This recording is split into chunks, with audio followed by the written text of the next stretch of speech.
Hello everyone.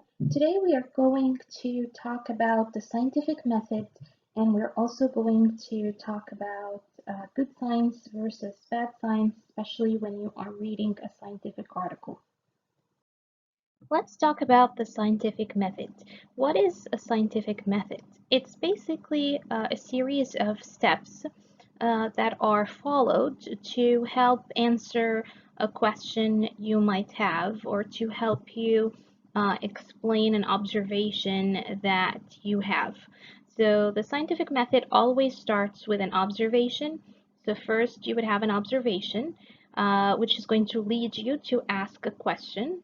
And then you're going to come up with a hypothesis, which is basically an educated guess to answer your own question. Then you are going to come up with a prediction. You're going to test your hypothesis by developing an experiment. And then you're going to start collecting your data. After you collect your data, you go ahead and you take a look at your results and you see whether the results are supporting the hypothesis that you came up with or the results are refuting the hypothesis that you came up with. If it supports your hypothesis, then great. If it doesn't support your hypothesis, you're not going to give up. You're going to come up with a new hypothesis, test out your new hypothesis, and the cycle goes on. Uh, we do go over the scientific method, or we do follow the scientific method in our everyday lives. It's just that we don't refer to it as the scientific method. So let's take a look at a quick, easy example that you probably have faced in your everyday lives. And let's start with our observation. So our observation is I am noticing that my TV remote is not working. I'm going to question it. So why is my remote not working? What's wrong with my remote?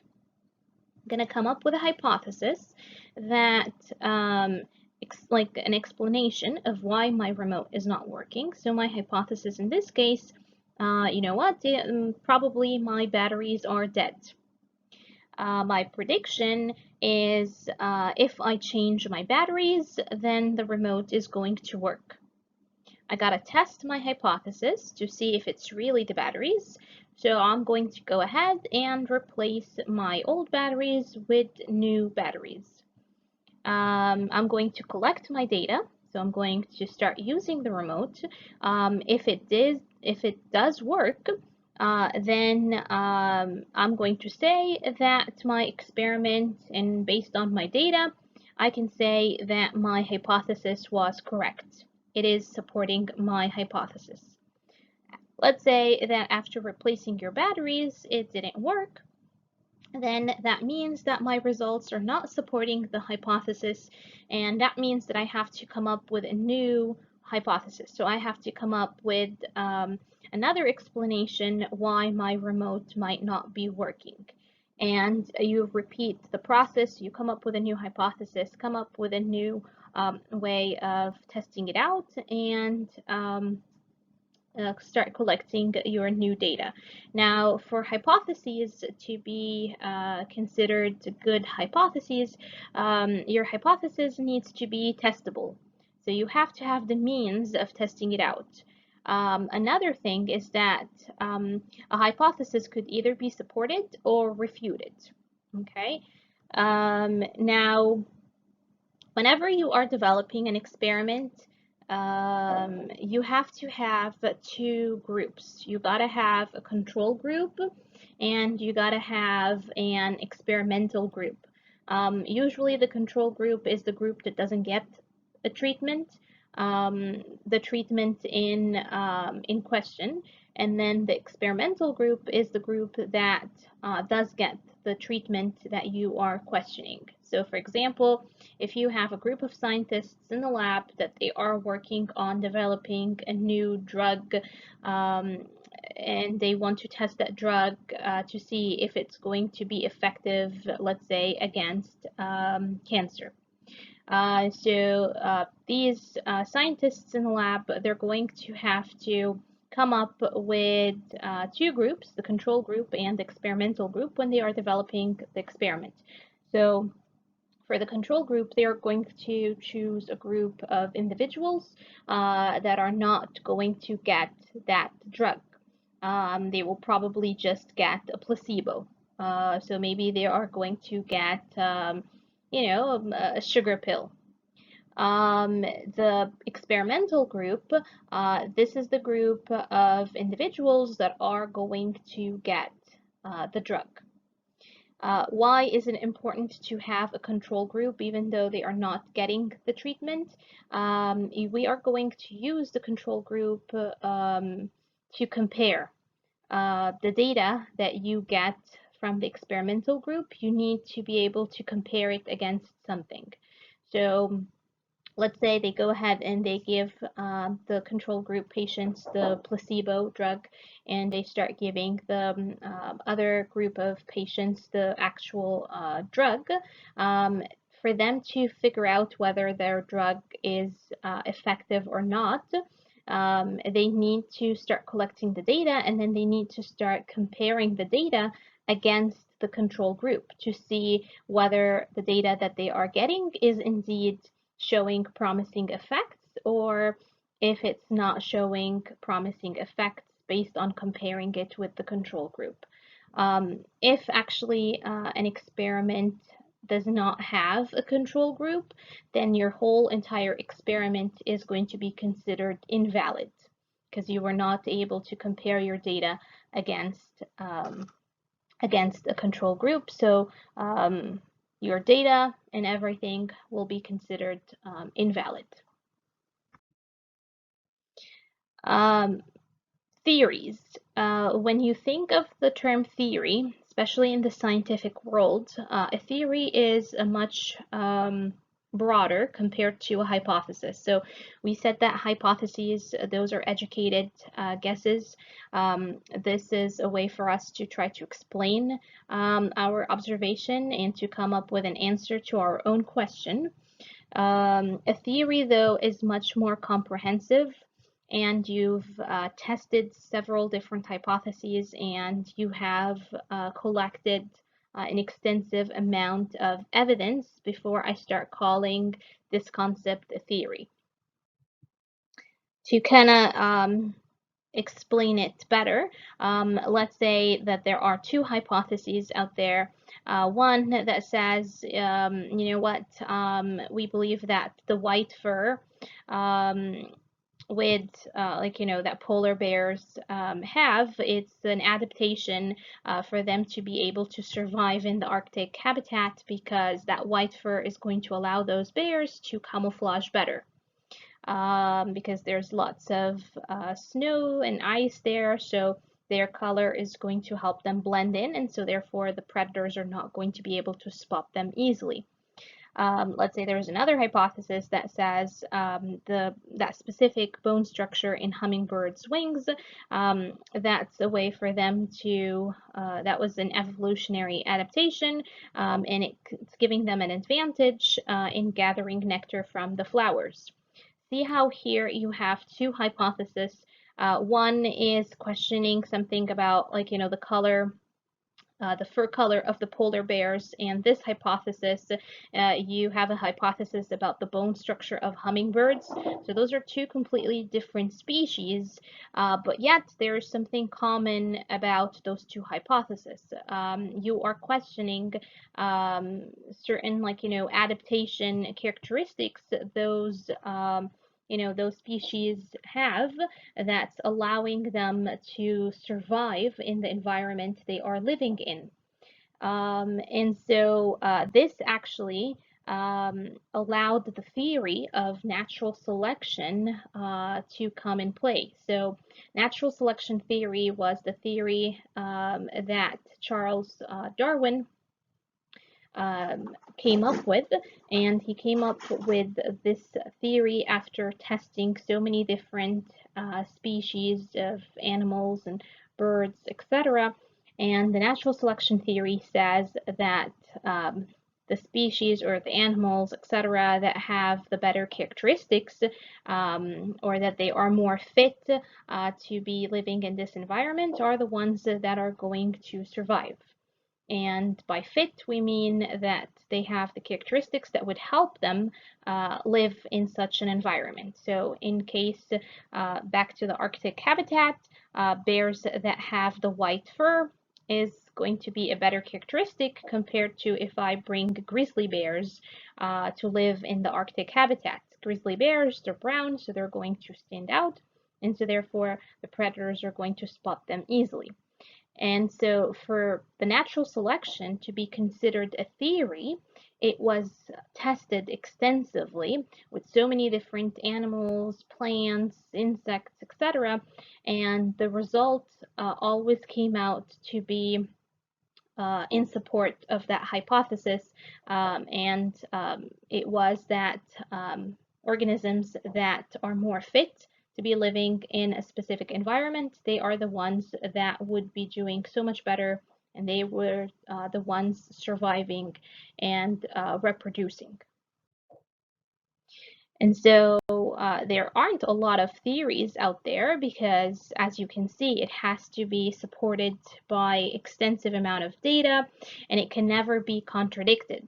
So all the results that you are getting is actually supporting it. And so after you collect all of that extensive data and there is no contradiction, then they can go ahead and say, okay, natural selection is not just a hypothesis, it is a theory. In our everyday lives, though, sometimes we use the term theory instead of the word hypothesis. So instead of saying, my guess is, blah, blah, blah, you say that my theory is. But in the scientific world, that is actually the terms hypothesis and theory. There's a huge difference between the two. So as I said, a theory is much broader, and you must have tested your hypotheses, and you have collected extensive amount of data before we can start calling it a theory. So when you're reading an article, how could we tell whether it's a good scientific article? One thing is it has to follow the scientific methods, meaning that when you're reading an article, and let's say that article is talking about that new drug that they are testing against a specific disorder, you got to make sure that the scientific method steps were shared with you. So did they, like in the article, did they talk about what was their question in mind? What was their hypothesis? Did they show you the data? Did they explain to you their experiment? And did they talk about whether they had a control group or not? Did they show you all the data? Did they explain whether the data supported or refuted their hypothesis? If they are leaving a lot of those steps out of the article, then that's not going to be considered a good scientific article. And then, as I said, hypotheses need to be testable, and they're either going to be supported or they're going to be refuted. One thing when you think of hypothesis, as I said, it's an educated guess and it needs to be testable. And again, sometimes it is not going to be supported. That's absolutely fine. If it's not supported, just come up with a new hypothesis.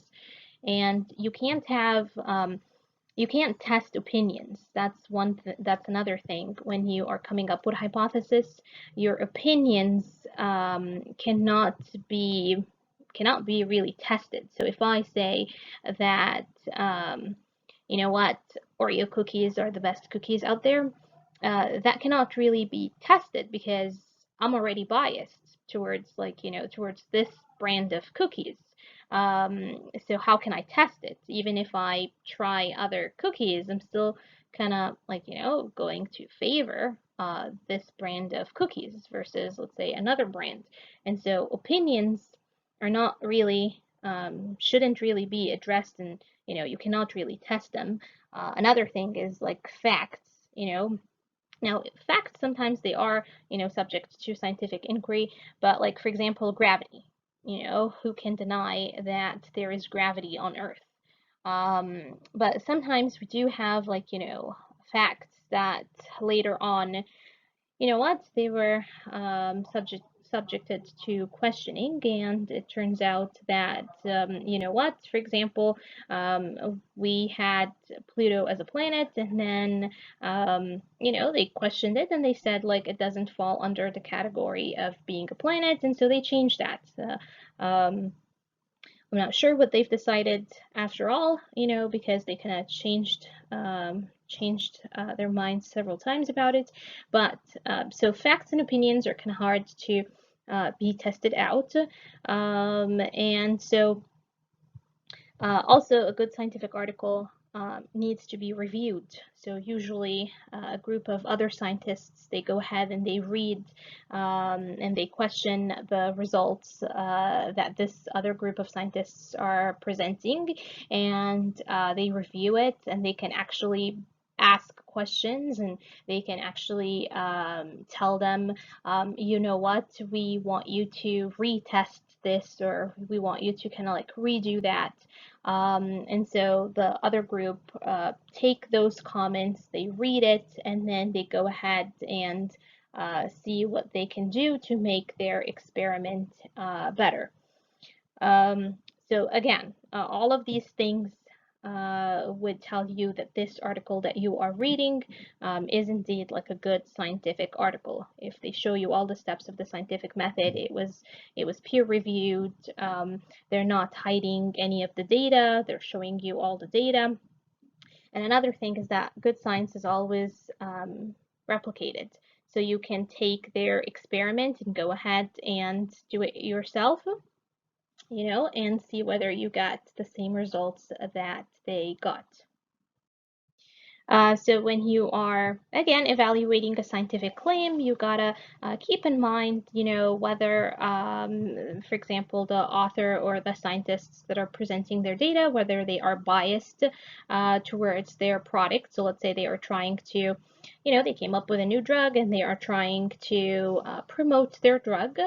Sometimes what happens is they are a bit biased, of course, towards their drug because they want to promote it. And so what they could start doing is they are not going to have a control group. So they just have an experimental group, and they are going to tell you based on their data their drug works. They will generalize, so they would tell you that this drug works for everyone. They would generalize even though they didn't test it on a large sample size. So if you want to test a drug, you have to test it on both genders, you have to test it on you know, you have to have different age groups in your sample size. You have to have healthy individuals. You have to have, like, you know, individuals that their health is not as great, because you do want to test, like, you know, whether the drug does work for everyone. And so what happens is sometimes they don't do that, and yet they generalize and they say, okay, this drug, it can work for everyone. Sometimes what they do is they go ahead and they say that, like, you know what, this famous doctor approves this drug, or, you know, these actors, etc., they approve this drug, just to kind of manipulate and show you that, you know what, famous people are using it, etc., so it has to be a good drug. Sometimes they cherry pick their data, so they only show you the data that supports their hypothesis, and they hide away the data that's going to refute it. Again, to make it look like, you know, to make it look like a good drug and that the data is really promising. So all of these things would kind of be warning signals that something is not, like, you know, something is not right about this, you know, about this scientific article, and there's something going on. So this is the good science versus the bad science that I wanted to talk to you about.